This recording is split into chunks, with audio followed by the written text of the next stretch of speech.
Baolina kitra sokajy sazavavy dia efa ao anatin'ny fanomana tanteraka ihany koa amin'izao fotoana izao ary niditra eo amin'ny fampivondronana faharoa ny Barea Madagasikara sokajy vehivavy izay hiatrika ny COSAFA Cup izay ho tanterahana amin'ny volana septambra izao aty Afrika Atsimo. Mbola namana zakino an-trano no mitantitra izay vaovao izay.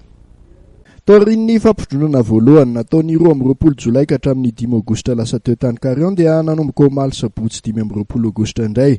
Ny fampivondronana faharoa an'ny ekipa pirenena malagasy taranja baolina kitra sokajy vehivavy. Tamin'ny voalohany dia mpilalao 30 no niatrika izany fampivondronana izany avy amin'ireo ekipa 9 sangany eto Madagasikara. Ny enao 20 zany amin'ity fampivondronana faharoa ity.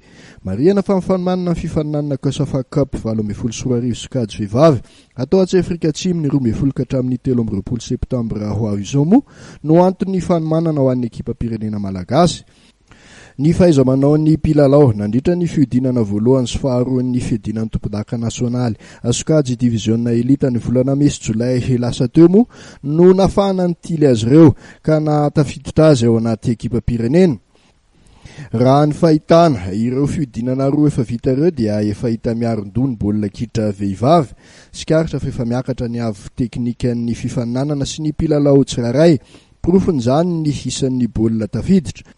Ho mafimafy ihany noho izany ny andro ny teknisianina ao amin'ny ekipa pirenena malagasy vehivavy amin'ny famoahana ny anaran'ny mpilalao andeha hiatrika ny fifaninanana COSAFA Cup 24 satria hita samy miezaka avokoa ireo tovovavy voantsy tamin'ny fampivondronana.